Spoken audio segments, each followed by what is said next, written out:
Hey everybody, so it's been a while since I've made a regular video, but I wanted to do just a really quick one tonight and let you know I'll be making some more pretty soon.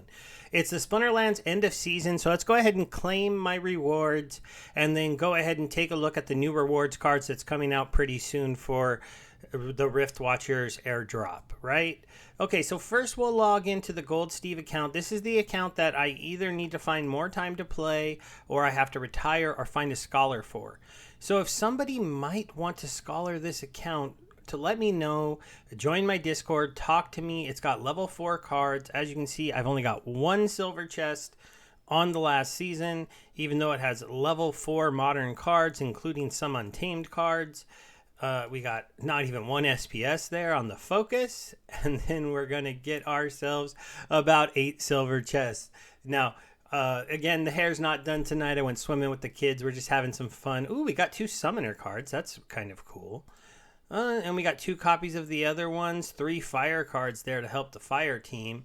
Again, I'll show this account off a little bit more, but in general, it has level 4, including cards like Lorena. They're all delegated to the account, so I could maybe just give you the key or the password and let you play, because it's only the posting key. If I give you the key, that's something a lot of people don't know about Hive. You have a key you can let people use, and they can't steal your stuff. They can do a few things that you might not like, but nothing permanent. And then we're going to go ahead and log that account out. Now we're going to look at Drazius really quick. Drazius is currently running in Wild, and he's using my Archmage bot token. So there's only one fray open for me. This is actually I'm in a guild here. They do leave this one fray open for me because I have silver level cards in Modern. So I'm meant to fill that one. They're lucky enough to know that I'm a streamer, and they just let me kind of hang this account in here to make a little bit extra money. So thank you to Shock and Awe for that. Now, if we go to the battles here, you can see he's already claimed his dailies, but we did earn some gold chests, so we'll go ahead and get those. The account is still making it into gold. It's not doing spectacular. We'll give it a quick count here. We got 10, 20, 30, 45, 46, but that's not terrible. 46 gold. This is definitely better than the first season the bot ran in Wild. I think it's because there are other bots running with similar cards now, so we're getting those chances. We'd like to see him pull. Gold cards are interesting. They should be worth something once we can unlock them. This 7 and 2 SPS are nice. The more SPS this account gets, the less I have to delegate to it, or just the higher its reward shares start to get, which will help it earn more and more of these chests. We got 3 Wars Pegasuses there. That's pretty good. We don't like seeing rows like that, but we do like seeing 6s and 7s when we finally pull a couple of those cards. So that's nice. That row wasn't great until we got a 6 at the end. All right, let's get a card. A card. We're always looking for cards at this point. There we go. Got a couple epics. Ooh, we got 2 golds on the Imperial Knight. That's not a bad card to get leveled up for this account. It would help it. So that's kind of interesting if we can get a few more of those in the golden variety over the season. Not too bad there, but now it's time to get into the big stuff. So let's go ahead and close this out. So my main account, if you hung out with me on Splinterlands TV on Wednesday, you saw that I got stuck in Champion 2. Couldn't quite make it into Champion 1 this season. I don't know if maybe the time I took off, I took like 3 or 4 days off. It made me rusty. I also left some energy on the shelf. I did buy a little bit of energy, but not as much as before. On the last day, you can see I earned 14 Champion chests, trying to get up into Champion 1. But the farthest I got was about here. So now I'm stuck in Diamond 1. This is going to be an interesting start to the season. Last time I got stuck down here, it took me about 3 days to finally get out of Diamond 1. So we'll see how we can do this time. So we'll start with these 14 champion chests. That's nice. I haven't pulled very many of those. There's some gold bombers. Those are nice to pull. We got some 4 SPS. Ooh, 89 SPS. That's a nice pull. We got 14 orcs there, 1,000 merits. This isn't bad for just your daily. 6 SPS and 13 SPS with 2 regular Imperial Knights. Now, I have 100 season chests to claim. Now, I was earning about 100, around 10 to 12 chests per day, 14 days season. That's like 150. This is like 250 chests for me on the season. Not bad at all. Pretty rewarding. There's 56 SPS. That's pretty good. There's some nice cards. There's more gold Gobson Bombers, so that's interesting. That could actually get me close to having a max level gold one. We got 11 Octavias. That's pretty nice. I think that might get me to a max level Octavia. Let's see here. We got 2 Wills. That's a nice pull. We got another Rock. Ooh, we got our first legendary, and it is a Phyrexian hero. That is nice. I've been getting a lot of Izars, and it's been kind of wild. That's some nice golds. We pulled a pack. 96 SPS. That was pretty good. Oh, we got 4. I already actually have him maxed, so he's the only summoner I don't want to see at this point. Let's see here. Let's keep going. That's like, decent numbers there. 20 of those cards in 2 chests. We got a 15 that was on the top end. All right. That wasn't great. We're getting lots of potions. None of these merits are very big. 2 more of the rocks. That's pretty interesting. I had a hard time pulling that. Ooh, 8,985 merits. That's pretty cool. That's 4 Gladius packs right there. Well, we're going to keep going. There's another Chaos pack. We got another legendary card. It is 2 Oosts. That's pretty awesome. That actually might max out my Oost or get him very close. Followed up by a 76 SPS.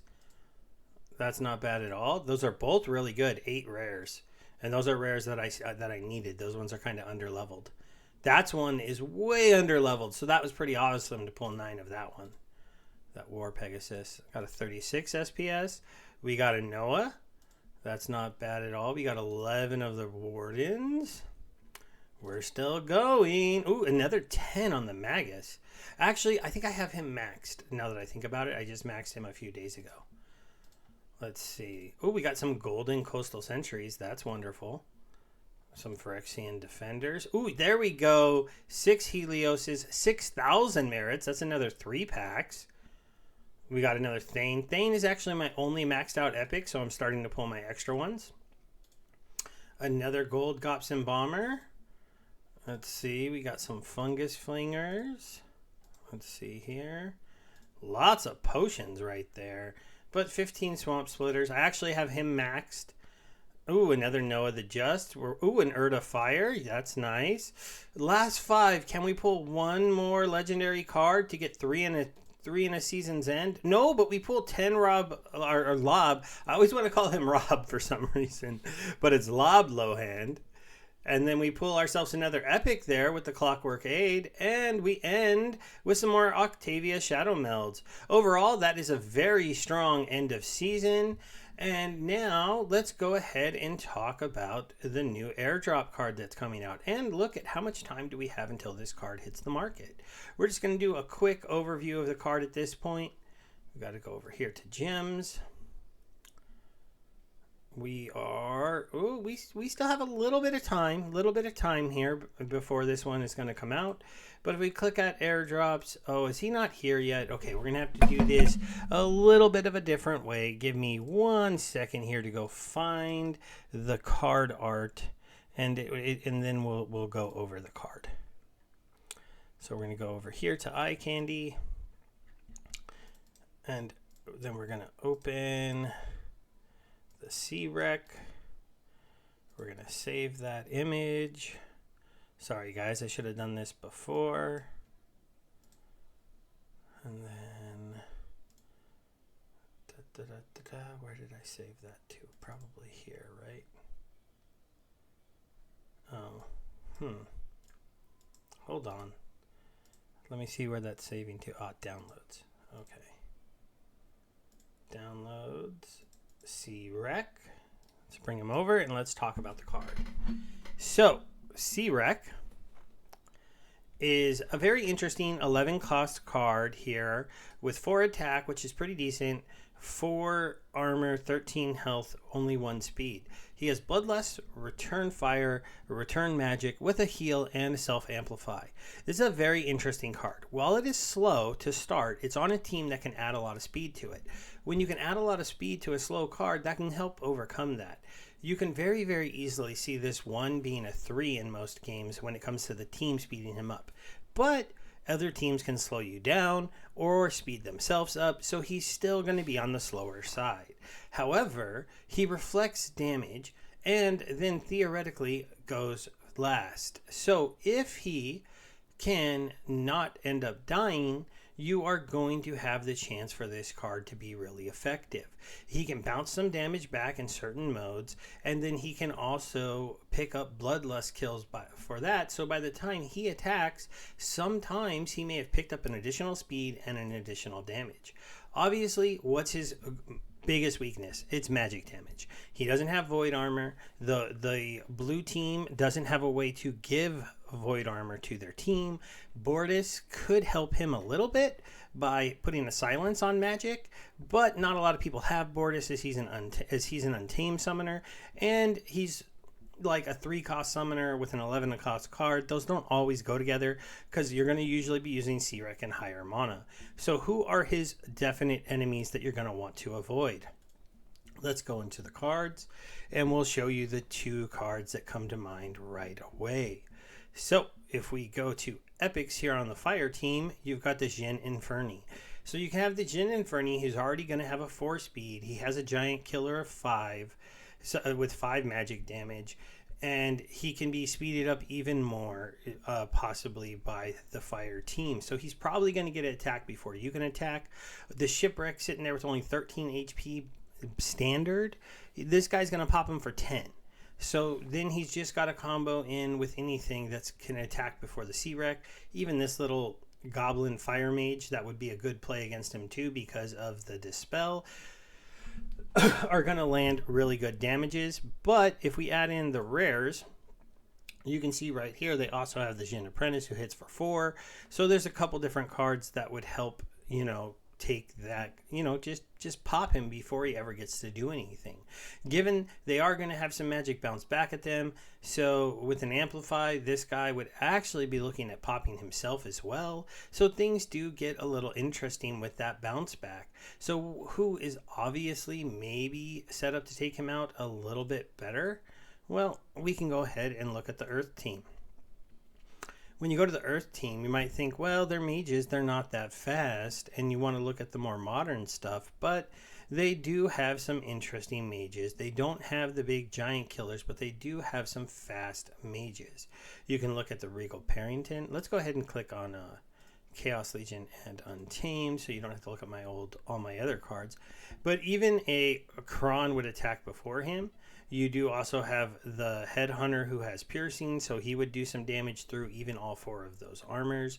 You've got a good combo here with the Slip Spawn and the Regal Parrington. That's about 6 magic damage. If you're playing that with an Obsidian, it could be like 8. And then you could look to even a card like the Goblin Psychic in a normal rule set is going to attack first.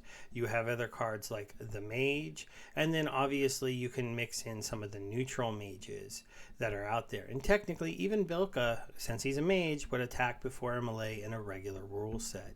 Now, obviously, Shipwreck is kind of interesting in reverse speed, but I will tell you the team who I think has other good cards for taking him out, and just to avoid to maybe try that card out against, and it's the Death team. So let's bring them up.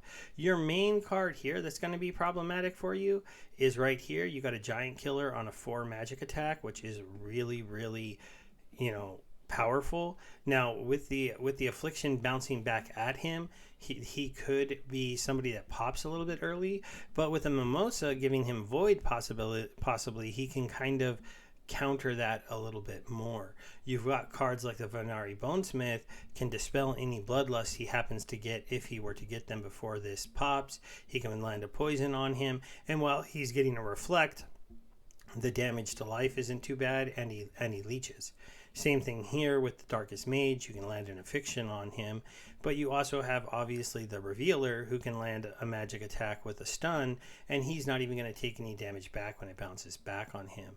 The other card, though, that would combo well with the Kabbalist is the Jin Muret, who also has a Giant Killer on him. So these two combined would hit for 8 and 6 for a total of 14 damage, killing C-Rec before he ever gets an attack off. Given without the Void, it would be a little interesting.